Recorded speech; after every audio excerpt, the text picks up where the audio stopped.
Cuneyt, hello. Thank you so Hello, very hello. much. Thank you.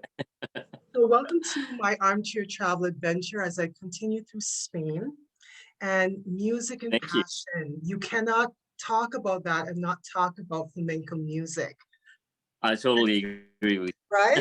you. Yeah. And so, I am so privileged to have you with me, Cuneyt. And Thank you so much. yes, I saw you perform once before at Waterloo Dance, and you accompanied my dance sister, Cecilia. Oh And yeah, yes, that was a while ago. it Yeah. was a while ago. It has been. But the song from Anita Baker, Caught Up in the Rapture of You, that's what comes to mind when I think about that performance. It Oh, was thank you. ench- it I was really appreciate it. Thank you so much. well, first of all, I just wanted to talk with you about your experience with flamenco music. When did you start Um, playing? I started when I was 18 years old. I had to start with a flamenco guitar. It's kind of a coincidence because flamenco was not the main thing that I wanted to start with. I just wanted to learn guitar, but at the time we didn't have enough, too much money, so I didn't have enough. I didn't have any money to take lessons, and I literally went to a pawn shop and we purchased a really crappy classical guitar. Right? The name, yeah, the brand name of the guitar was Fighter, and it was a copy of a well-known guitar Fender. You might have heard of Fender. It's Yes. had the same F back. It's in Fender. It said Fighter. So I started with that, and then while I was studying, while I wanted to study something, there was like this VHS tape right beside it, and it was cheap as well, from Malbay Productions, and this is back home in Turkey, and it was Juan Serrano, who was a traditional flamenco guitar teacher. He taught traditional flamenco. There are different types of flamenco guitar they're teaching, like the traditional older style, and then the new style, which Paco de Lucia basically introduced to the world.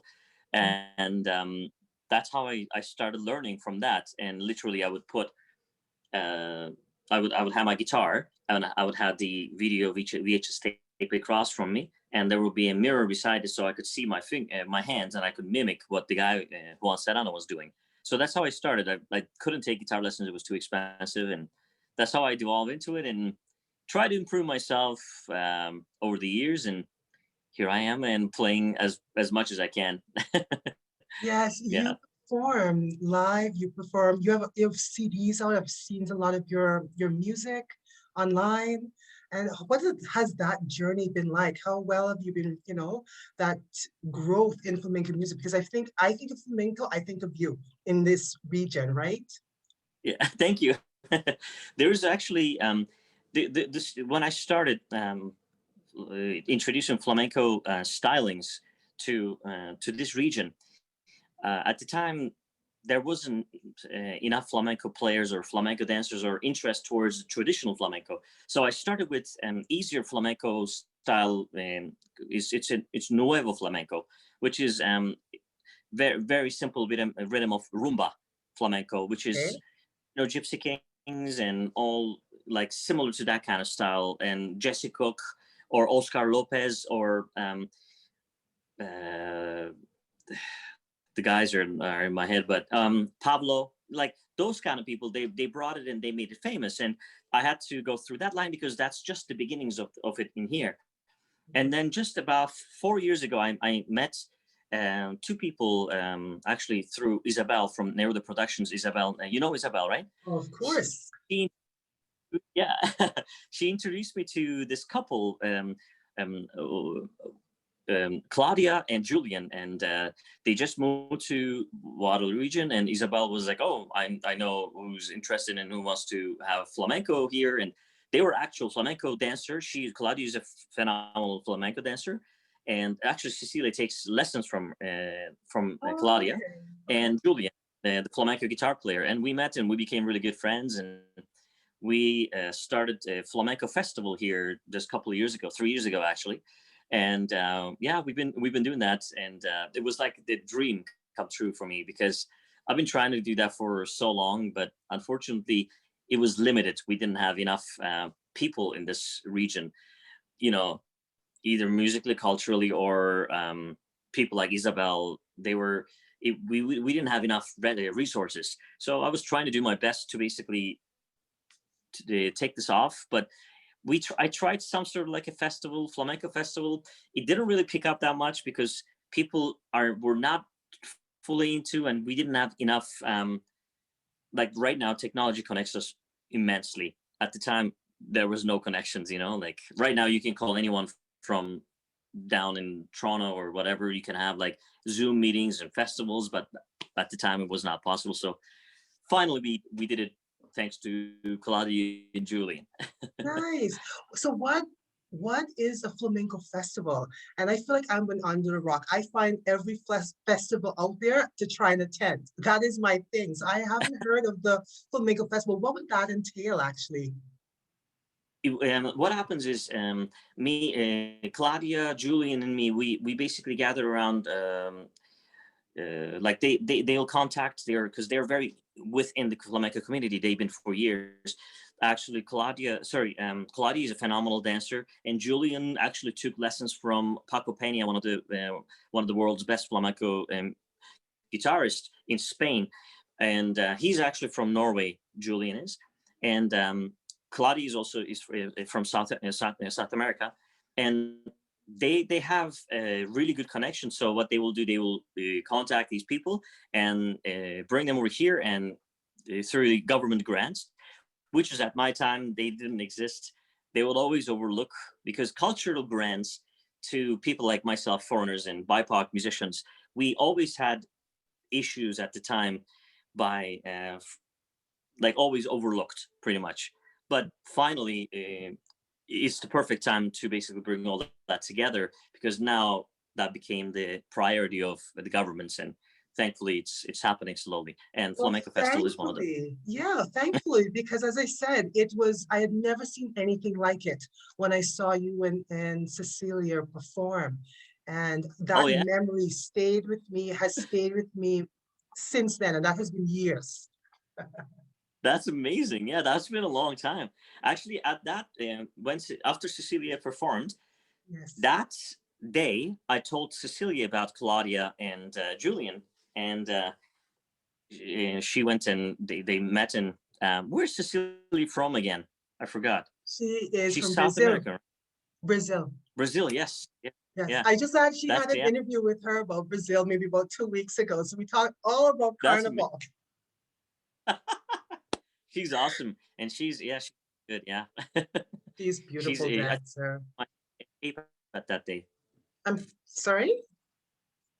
She danced to a song that I wrote. It's called Escape. I think that's what she danced. It's no flamenco. It's rumba flamenco. That's what she danced to. Oh my goodness. Yeah. I'm gonna have to get Alex to give me that video again. I should have gotten that. If I thought I would have gotten that to play that for you. But I have your guitar here, so maybe I can hear a few chords from you live. That would be Absolutely. amazing. Can you tell me Absolutely. a little bit more about the flamenco guitar? You said it's very different from a standard guitar. What is the difference Yeah. actually? Now there's because of that, I brought 4 types of guitars, and I'll show you quickly. And this is the common one everybody uses. This is like a regular steel string guitar, and it's more like the sound is more. It's for rhythm, and it sounds more tinny-ish, and has a lot of ring to it. And I have a classical guitar here. Classical guitar is this one. It is. It's an nylon string guitar. It actually sounds exactly like a flamenco guitar. However, the difference is it sounds a little darker and warmer than the flamenco guitar, because of the reason the material that they use for this guitar is usually cedar or different styles of wood. Like the sides are different, top of this is different, and the main difference is the action. On a classical guitar, you can actually put your finger through there, and the action is high. Action meaning the strings distance from between the string and the actual guitar's body. And on a flamenco guitar, it is, you can't put your finger through it. And this is a flamenco guitar. And usually flamenco guitar is made by spruce top, so that it gives that brighter sound when you hit it. That's pretty much the main difference between a flamenco guitar and that. Also, the action I mentioned is very, very low on flamenco guitar. Plus, the one I forgot almost, the main difference is this pickguard here. It's a transparent pickguard. It's called golpe pickguard. I'm not sure if you can see it. I can see it, yes. It's on the top. And this is what you do with it, like. And then when you're playing, like, when you're playing the chord, when you hit on the top, you can't do that with the classical. It'll actually lead dance. Okay. And yeah. Funny thing is, I had a classical guitar I use as a flamenco, and because it didn't have protections from using for so long, there was a hole in the bottom of the guitar. Okay. Yeah. Wow. And you know what? That sound you just made, we're going to play a clip. When I was in Madrid, I actually was able to see a flamenco performance. And now that you're playing that, I can hear that now. I can hear where when the musician must have done that, and then the dancer reacted to that sound. Exactly, yeah. That's pretty much the flamenco's idea is. And although I don't use this guitar a lot, this is the last guitar I'm going to show you. This is the one that I use most. Mostly, it's a Canadian guitar. It's kind of similar to flamenco because the action is very low, but it's an electric guitar that has nylon strings. This is the one I use the most because it gives a better dynamic than the other guitars. When you say better dynamic, what do you mean? I'm a very soft player, meaning like I don't play too hard, just so that I could save my fingers and my hands, because flamenco guitarists' main issue, they always end up having carpal tunnel or some sort of hand or like injuries, because it's very prone to injury, even dancers, because flamenco dancers, if you watch them, it's pretty much a glorified tap dancing, flamenco dancing. It's insanely hard and insanely harsh because that has to show power and integrity, all of that, with the mixing of the poetry in the singing and in rhythmic structure, and they have to have that passion with it. Therefore, they use a lot of energy through it, and our bodies are not really made for that, you know. And on the wooden floor, it takes a toll on you after a time. So I use this just so that I don't have to be harsh on it. Understood. Well, would you mind playing? Would you use your guitar and maybe play a couple chords for me? I would love that. Absolutely. That okay? Yes. Totally. I'm gonna use the one that the video that you sent me is in the form of alegrias, and the rhythm of flamenco is basically 3/4. Generally, it's a glorified 3/4 rhythm, and it has 12 beats in it. And usually there are accents in the beats, and sometimes it starts at 12, sometimes it starts at 1. So 12 beats, meaning like 4 times 3. So it goes like 12, 1, 2, 3, 4, 5, 6, 7, 8, 9, 10, 11, 12, 1, 2, 3, 4, 5, 6, 7, 8, 9, 10. And then it ends at 10. Mainly that's the general idea of it. And with the alegrias, it starts at 1 instead of the 12. It's simple things like that matters a lot. And I'm going to show you the most common one is either tangos or bulerías. I'm going to show you a little bit of bulerías, but I'm going to first tune my guitar quickly. And bulerías rhythm is very, very fast, and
the idea. Oh my goodness. Oh, it was beautiful. Like you could just feel that Thank you. rhythm, right? And Yeah, that's a, and so please. it's way more fun when there's a dancer and when there's singing and when there's actual cajon players and rhythmic structures. That's why I'm pretty sure you've seen that in Spain, right? I have, and all you could do is just sit back and feel the power from all the performance. And you mentioned something when we spoke. Flamenco is a team effort. It's the musicians, Absolutely. it's the singer, it's the dancer, all coming together to give you this performance. Totally. Totally. It's never you can't have a like what I did was just solo, and it's fine. But the reason why it doesn't really, because flamenco music, it's always just pretty much just revolves around that constantly, and it sometimes get a little bit like, it doesn't have too much of a different sound. It's always will sound similar to each other. But what makes it amazing is the poetry. And it's more like, how when it's kind of like a Catalan people's kind of reaction, and they're kind of like witty poetry mixed with singing, mixed with dancer showing her moves, and it's all of it together. It just makes it one thing. It's not about, it's mostly rhythm, not about the melody line, and the rhythm and poetry mostly. I believe that's it. You know what? I'm going to play this clip. I think this is the right time to play that clip I have Perfect. from Spain. Let's Absolutely. do it. And we shall play.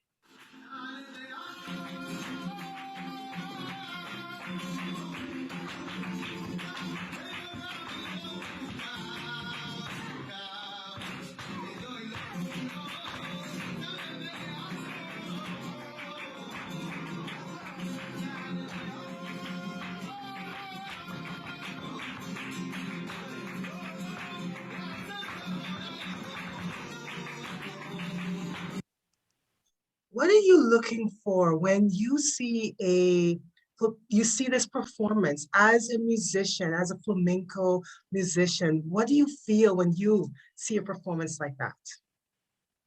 I see the passion in it, because this style is specifically, that style is called alegrias. It's more of a major rhythm, and it's a happier rhythm, which is very unique and very rare in flamenco music, because it has a lot of pain and a lot of passionate sadness within the music, because it's like country music almost.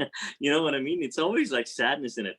But when I look at it, it's if you realize it doesn't suit with the regular R, like a lot of the people who first start learning it, they can't find the first beat, first rhythm. They're like always, where's that number one beat? They always miss it, because it's always the offbeat.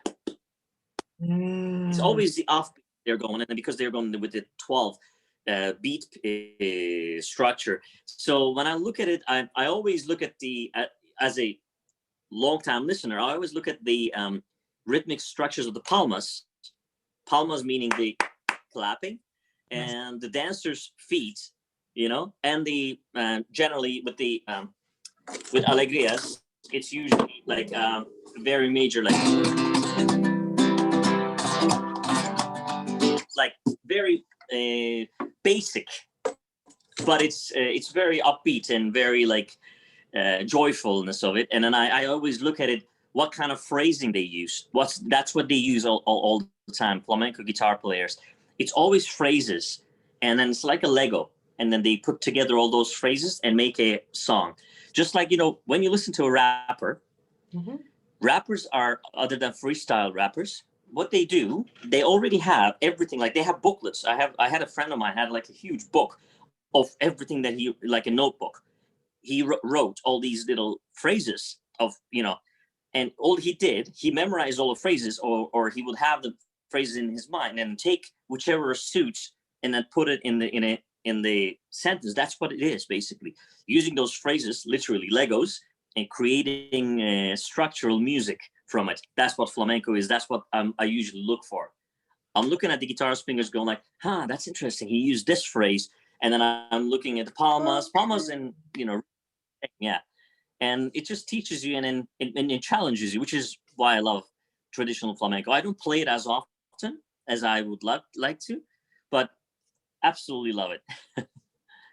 You know, where would you want to see flamenco music move in our region? Like, where would you want to see it evolve to here? I would really like it to evolve to a cultural, like every culture in this region should have some sort of presence, not just flamenco. I'm talking about every music, and every music should, that's my dream, is having a good, proper fusion of every different culture and every different music, because that, if we have that, if we can achieve that, we will achieve all the cultural issues, problems, racism, discrimination. We will achieve, and we will overcome all of those. And that's what I want to see us, proper fusion of every different culture, properly, respectfully of each other, and living in harmony. That's what I want. I know it's very cliche, but it is what we are living for eventually, you know? There is a quote that flamenco house that I was, and it's music is its own language. Music and dance is a language. Even though I may not speak your native tongue, I feel you, I see you, I understand you, right? Because we can share that time and space. That's what music does. Absolutely.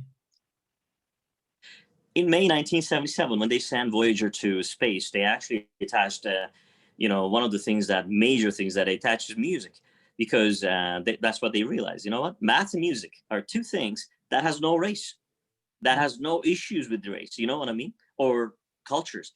Every single culture needed, from the bottom of the society to the top side of the society. I wish we didn't have this distinctive measures, but unfortunately we have.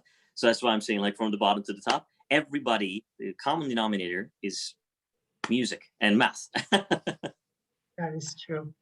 Well, Julia, we've actually come to the end. This has been an incredible honor to speak with you today and to share that passion and to share your knowledge, your deep knowledge and vision for where you see music and in our region. And I want to thank you. Is there any last words you'd like to leave with me, with us? Actually, it was it's been incredible. Tammie, it's just like you basically, your questions always it was kind of nerve-wracking for me, because I always get nervous with when I talk about flamenco, because I always think that I never do justice to flamenco. But I really appreciate you giving me this opportunity, and I'm actually honored to talk to someone like you. And please don't ever lose your smile. Oh, when I meet wonderful people like you, how can I not? You are you. I'm gonna say, like, I spoke with you a few days ago, and you made such an impression. You're such a calm, kind soul, and I'm so pleased to actually get this one-on-one time with you. This is my treasure that you have just given me, a true gift, and I want to say thank you. Feeling is mutual. Thank you so much. And thanks so much. Ciao.